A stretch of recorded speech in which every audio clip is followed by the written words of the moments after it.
Savage, and I'm here today with Charlie Lord, Ani, and Austin.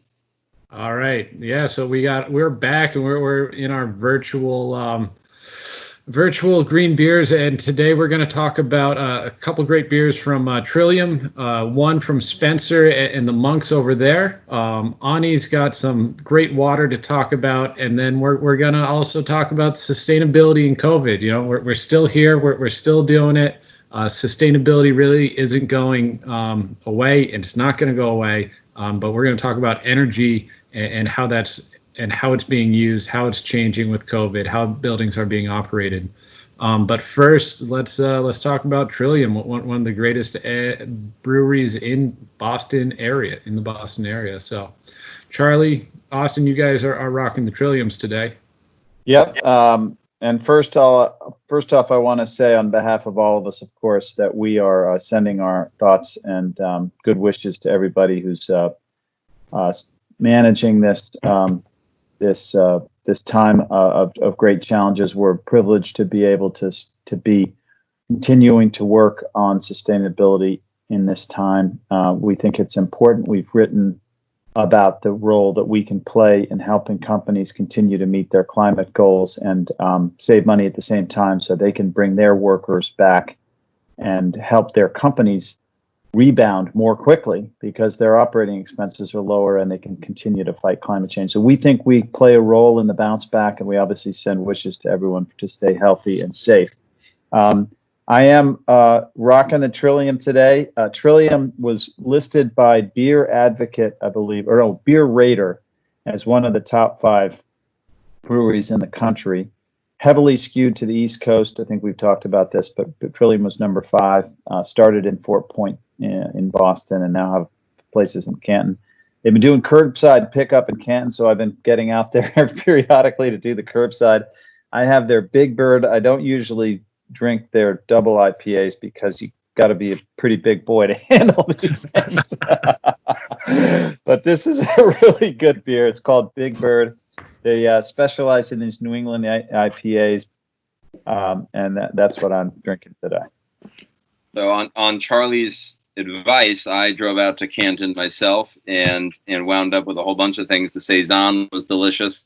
The Pinot Noir Sour was delicious. But today I've got the Dialed In IPA, which is the hazy New England style IPA, but with not just Chardonnay juice, but also Gewürztraminer juice. Who are these people? This is totally so. And take a look. I poured it into my fancy glass, so this is the color. I'm not gonna lie. This is the second one I've had in the last 45 minutes. It's that delicious. In the words of the great Men in Blazers, that's your second dialed in IPA. Something like that. Really, and it complements well. They do a lot of work with wine grapes, right? And you wouldn't think for sure that wine grapes would pair well with hoppy hazy New England IPAs, but they do. Yeah, and the Big Bird is very tasty. It's got some notes of fruit, but for something that's got this much hops, it's really smooth, and that's what they specialize in. So I'm a big fan of the beer. On the sustainability side, they do include environmental sustainability as one of their philanthropies. They support the Emerald Necklace Conservancy, which is protecting Olmsted's Emerald Necklace.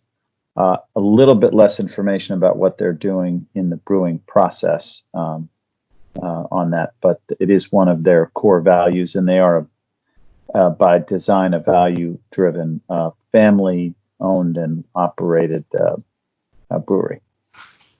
Yeah, it's definitely one of the best, and the if I'm not forgotten, Trillium, it is their beer garden that used to be on the Greenway. Exactly. Oh, and will be again.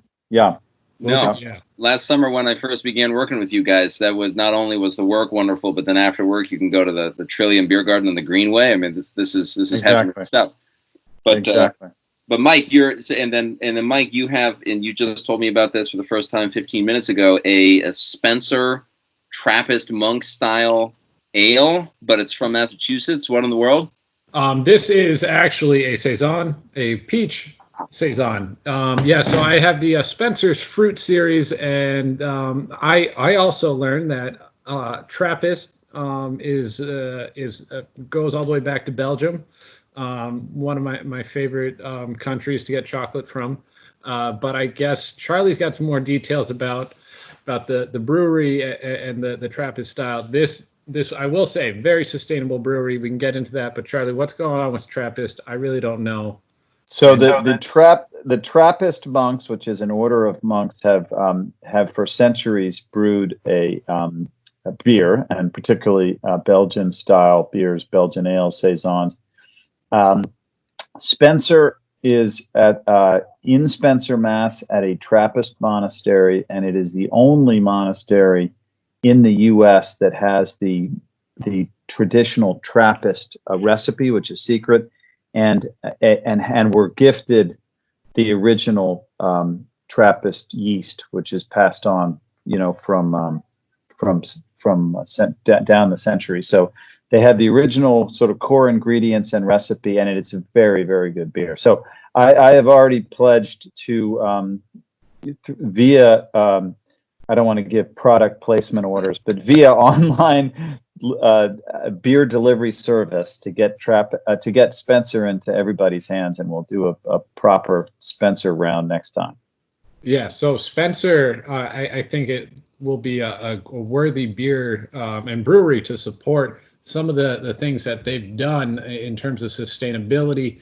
Obviously, they really take advantage of their facility, the monastery, and they really try to protect the watershed.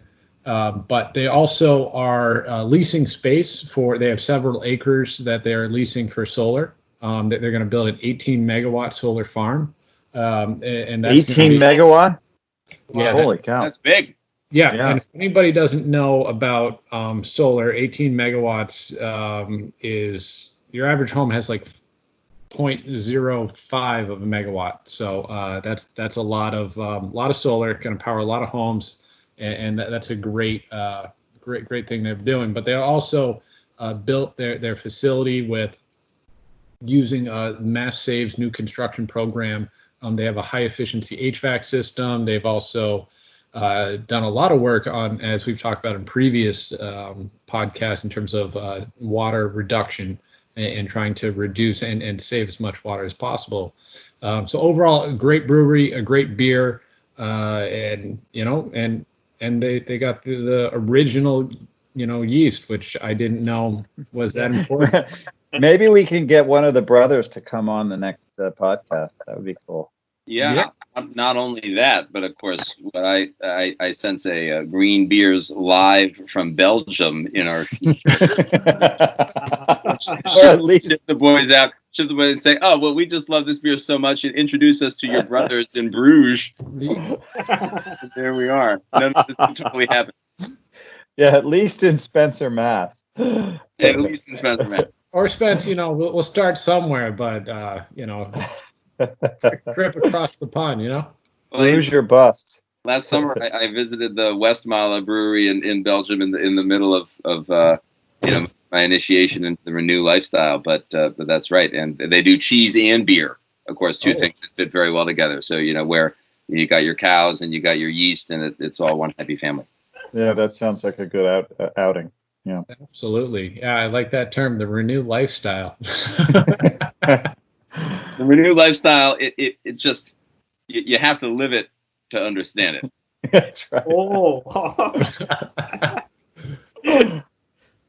So with that, Ani, any particular beverages that you are sampling this week? I got so to all the listeners who are listening for the first time, so I don't drink beer or consume alcohol, but I have a bottle of a double black which I use for water. And the drink that I'm actually excited about is a New England coffee that I got this time. That's the first. So I have this Mr. Coffee little machine at home. So this is the first time I got the New England coffee, and it's really good.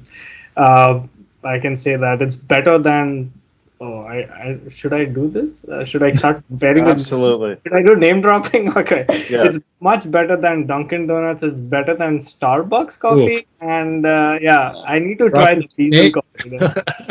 Well, and you know what I like about what you just said, Ani? Rather than wading into the middle of the Starbucks versus Dunkin' divide, which is actually quite contentious, you just slammed both of them. That's smart. That's absolutely. It's how in comparison to the New England coffee, I couldn't help it. Yeah, they both good. are good. That's So, good. Better than both.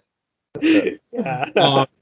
Yeah, I mean, coffee is important. I think as we are all used to having the endless coffee at our office, that has certainly been one of the big changes for the COVID working from home, brewing your own. Right. But so I'm glad, Ani, you found a good replacement. Indeed. And with that, I think we should jump into some ratings on these beers. Charlie, do you want to kick it off with your double IPA? Is it getting to your head, maybe? The Big Bird, you got to take it in small doses, but it's delicious. I mean, I'm giving it a full 9 for flavor. Oh, wow. There's no sustainability score boost on this one because they don't emphasize their sustainability in terms of their brewing process. They do include it in their philanthropy, which I appreciate, but I'm going to give it a neutral. So I would give it a 9. That's a high rating for a double IPA. Yeah. I mean, but I mean, a 9 without the sustainability boost. I mean, that's way up there. Yeah. This is a very good brewery, and this is a very good beer. So We call that the green up in the past. I have that. Green up. So there's no green up, but they did very well on flavor alone. Yeah. Well, I'm dealing with the same brewery, so no green up here either. But boy, the dialed in is dialed in. It's great. It's great. It's not. I mean, it's a little bit resiny, but not too resiny. And I don't know whether it actually is there or not, but at least the knowledge that the grape juice is in there gives it a little bit of a winey character, which is nice and balances well. I give it an 8.6. Okay. Which is high for Austin. Yeah. Right? Yeah. No. In fact, it is. I think that might be the highest I've ever given without a green up. Yeah. Right. Okay. That's the 8.6, and I'll say too that I enjoyed their saison the other day quite a lot. So. Yeah, I bought that last time I was out there. I got their saison, the one they were putting in the growler, and it was delicious. Is that the one you got? Yeah. I got it in a 500 ml bottle, but it might be the same one. Same thing. Yeah, 500 ml bottle. So yeah, 8.6 for the dialed in. That's a good score right there. I got to say this Spencer Fruit Series for fruit beer is pretty good. It's very light. It's refreshing. It's not too peachy. Honestly, I couldn't even tell you it was peach flavored, but I would still give it like a high 7. I'm going to throw around a 7.6, and with a good green up of let's call it a 1.4, and we'll bring it to a 9. Nice. Yeah. Good overall score. Good score. And frankly, if you're going to put fruit in a beer, you don't want to actually know it's there, in my view. So I think that's good. Yeah, it's definitely, it's good. It could be a little better. Room for improvement. Those monks could keep passing down the recipe and changing it a little bit. So you don't want to be a slave to tradition, right? Exactly. It's valuable, but recognize opportunities for innovation. Yeah, maybe this is the note they were looking for. So hopefully this could really take them to the next level on fruit beers. That wasn't really descriptive or probably helpful, but regardless, good beer. And let's talk about some sustainability. As we sort of alluded to, we're not in the office. Nobody else is probably in their office yet. I know Boston is officially opening offices at, I believe, 25% capacity come June 1st. And, that opens up a lot of questions around energy use in the commercial, office, industrial, right? How much energy is a building with, 5% people in there using versus a building with 100%. What's the energy difference? It's not going to be that much, right? You still have to heat and cool these buildings. The lights are still on. Nobody probably went and unplugged all of their devices before they ran out of there, right? Plug power is still, drawn. So that's a question about what's the proper way to create energy efficiency, the proper way to operate these facilities going forward. And then as people start coming back, the CDC is suggesting or advising that you facility and property owners increase outdoor air, right? Start opening up windows, start having have fans deliver more outdoor air, right? So that means more air to condition, that means more energy.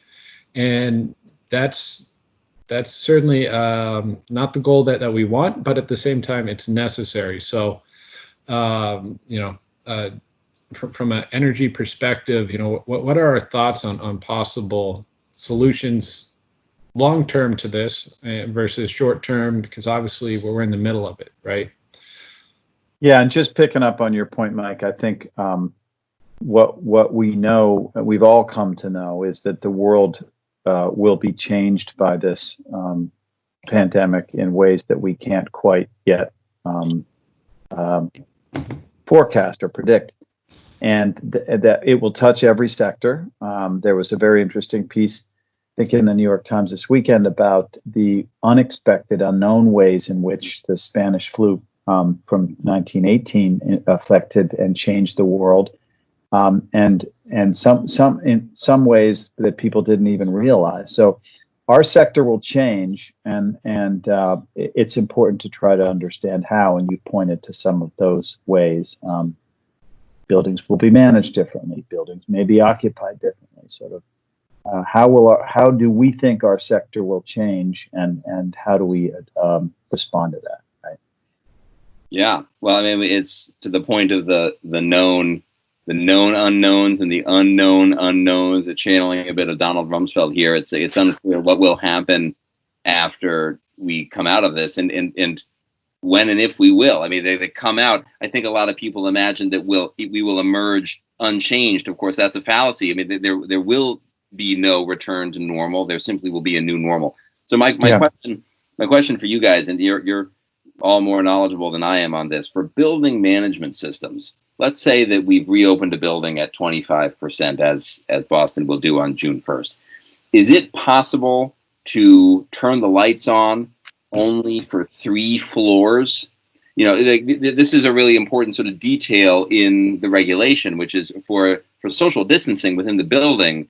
If you're trying to spread everyone out through all 20 floors of a downtown high-rise, then I guess 25% capacity means that you're going to have the lights on for all 20 floors, of course, as opposed to packing that 25% capacity in 4 floors. I mean, of course, not everyone. I mean, of course, different companies own different floors, obviously, and so that would be tricky logistically regardless. But I guess what we're looking at is that you're going to have the lights on and the HVAC running for most floors, even though each floor would only be at some tiny percentage capacity, which really seems like an energy nightmare.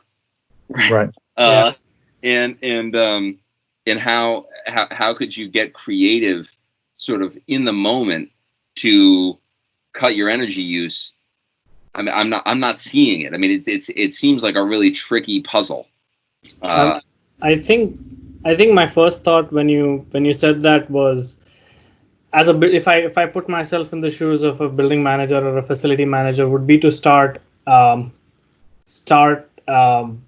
doing or taking measures of ventilating a floor or a room or an office based on the EUI per company that is present there. So if the energy utilized is much higher, then I'll definitely ensure that the circulation, like CDC expects us to do, will happen. But if the EUI is close to 0 and there's hardly any, based on the occupancy, obviously, I can definitely, as a building manager, start segregating or, having a phased approach, plus also being very selective which company or which area of the building, because sometimes even wings matter. So if a wing of a building is facing the ocean, for example, seafront offices, they have the air circulation there is much better versus something that's facing the side that's facing inwards, Yeah. So all and also east and west matters, because if, like, we are looking at this comes from a case study in New York. We have a project, Renew has a project there, and wherein apartment temperatures it was a very large building which spanned a larger area, but it spanned across east and west, which means there were some apartments which were getting much warmer while the others were very cold. So how do you kind of do the heating and the cooling of those apartments? So those challenges, I think, are uh, devils in the details, but there is a way to solve it using as much quantifiable data and a very phased and a very selective critical approach to have ventilation done for only those places that you are. Your point, Ani, brings to mind something that we've been talking about at Renew since this all started, which is that, for example, how do you do audits in buildings when you have to social distance and people are shut down? When buildings actually do want to have energy audits. So we've been thinking a lot about smarter audits, automated audits, remote audits, smarter buildings, more technology. To your point, maybe one of the ways that we're going to have to look to get higher efficiencies in a post-COVID world, where the CDC, as Mike mentioned, is suggesting that we increase fresh air turns, which increases energy use, is really emphasizing technology, right? Really emphasizing controls, building management systems, analytics, and all of that costs money. All of that has upfront costs.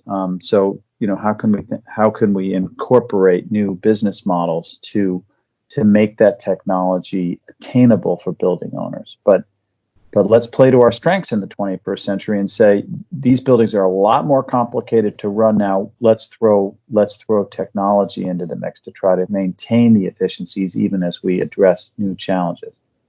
Yeah. To piggyback off that, I mean, to try to integrate more outdoor airflow or try to have different parts of the building operating differently at different temps.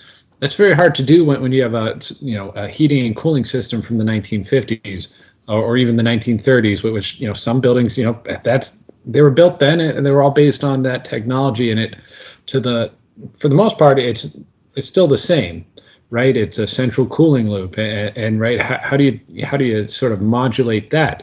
Well, there are solutions for that now. You can even electrify an entire building and put in very advanced heating and cooling systems that will give you control at a modular level, at a floor by floor level, at a room by room level, which will become even more important as facilities, properties, offices all move into different levels of occupancy.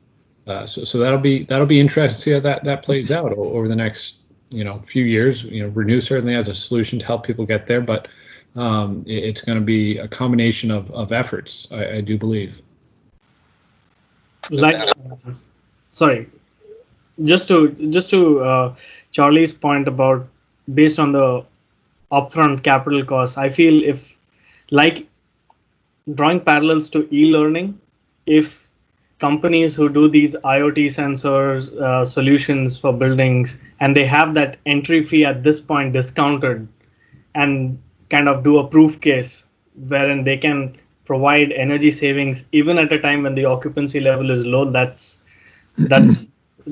should be perceived as very precious case study that they can have to sell more products once businesses get back to normal and they get their fees also up, like that. I mean, I'm just doing parallels with e-learning and how they are currently discounting and heavily discounting their products for people to use and kind of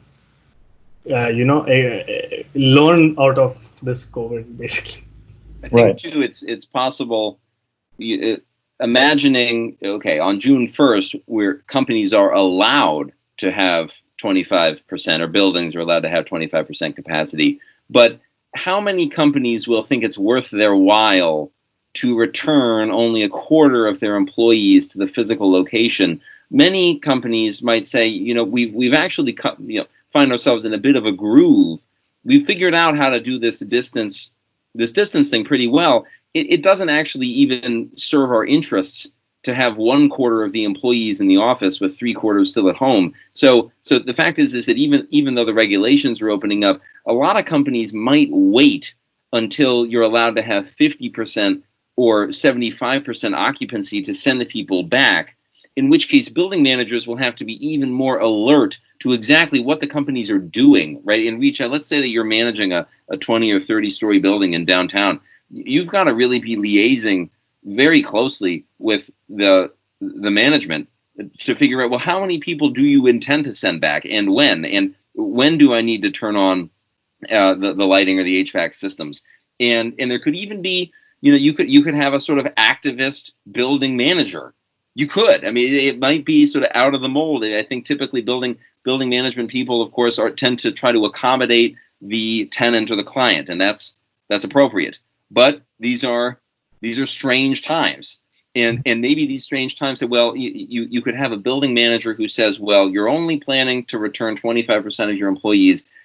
May I suggest that you return them and reorient their desk spaces to Ani's point, to everyone's points, such that it actually makes more sense in the geographical orientation of the building, that it would be better to have them in the east side of the building than on the west side of the building, because then that means I can only run this piece of the lighting and the HVAC. So it's gonna. I think it might force some building managers to maybe step outside of their comfort zone and to advocate for exactly what would work best, and persuade the tenant that is how they should reintroduce their employees, and that could be actually that could be a really great development, actually. Yeah. Absolutely, and it points to the question, or the issue that we started with, which is the world of building use, building management, and energy use in the built environment, which is the world that we live in. It will never be the same. I mean, I was talking to our co-founder, Doug Foy, who used to run the Conservation Law Foundation. He's working with a consortium here in Boston on what will transit and transportation look like post-COVID. Picking up on a thread of what you just said, Austin, I doubt anybody will go into the office 5 days a week ever again, right? Yeah. All of the Renew team comes on public transit from anywhere from half an hour to an hour away. We will be back in the office. We will be together. There's a value to being together, but we've also figured out that we can work pretty effectively from home, and we get another 2 hours a day when we do that. And I said to Doug, I think at least one of the 5 days of a normal work week, we will not be in the office. If everybody makes that decision, that's a 20% cut in public transit. It's unbelievable. 20% cut in traffic, 20% cut in occupancy, changes hotels, it changes. Now, manufacturers may be different. We have a lot of different, but what's the impact on schools and universities going forward, right? Particularly over the next couple of years. Every type of building use that we're doing projects in is changed forever. How does that change their energy use? How does that change what they need to stay energy efficient? So we're going to all have to think really strategically, but it's fascinating because we don't quite know how it's all going to change. No one will be more impacted than Massachusetts Bay Transit Authority. Oh, man. And we know they deal with change real well.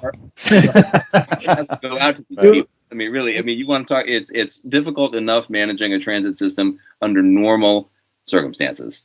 And now the MBTA has to figure out how to adjust to a totally new commuting paradigm. Right. And predict what that paradigm will be.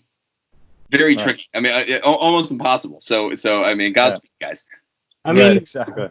In cities that are more controlled by their local government, or citizens are more controlled by the local government, and to be very specific, I'm talking about Delhi, New Delhi, back in India. So what they started was, this can only be, again, just cautionary tale, this can only be in countries where they can actually control the citizens' habits I saw some weird videos of people getting beaten by like yardsticks. I mean, all the loiterers outside were really beaten. Yeah, just going to my point about New Delhi, what they did was they have all the even number of all cars with the registered with even number or something to go at to travel from 7:30 to 11:30, and then their return time is also set, and there's another set of vehicles with odd numbers who can start at different times. So the traffic is also, this was a traffic solution that they came up with long time back.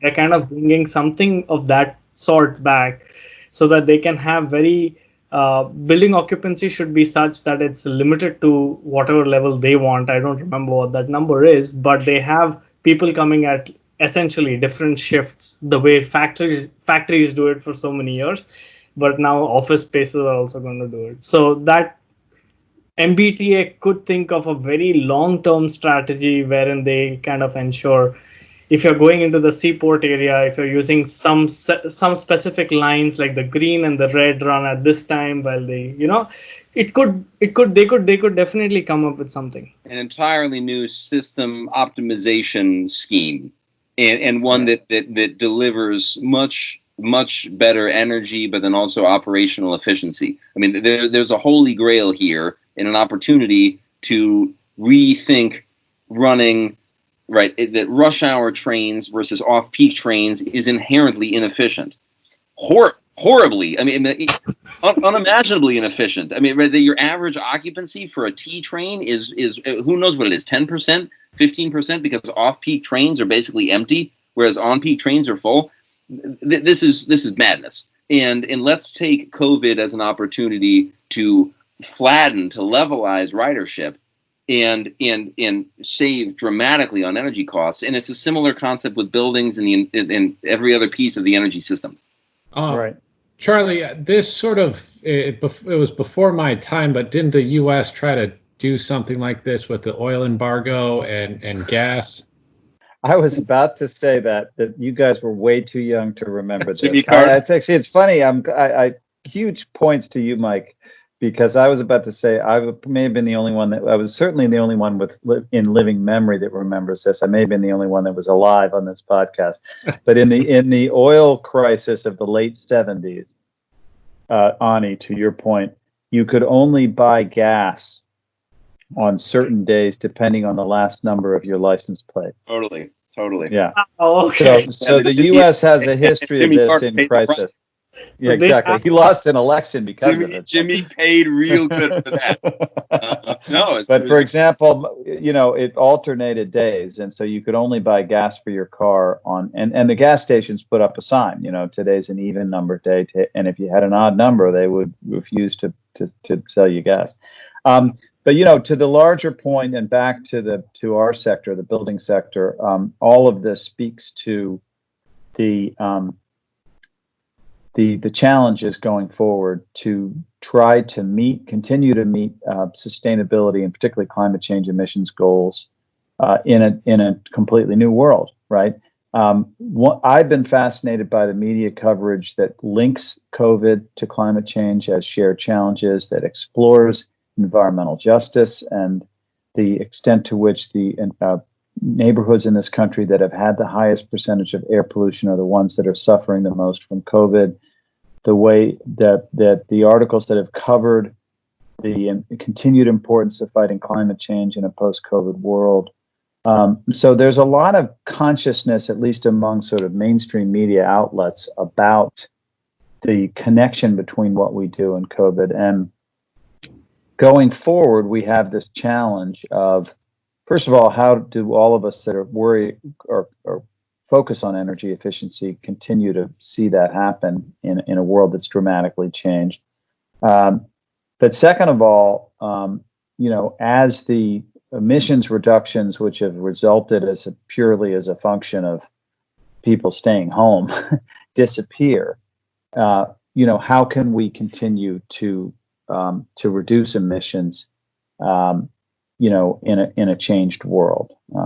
And how can we, to the point that all of you just made around transportation, how can we actually use this as an opportunity to think smarter and be smarter? We were already talking about that before COVID hit.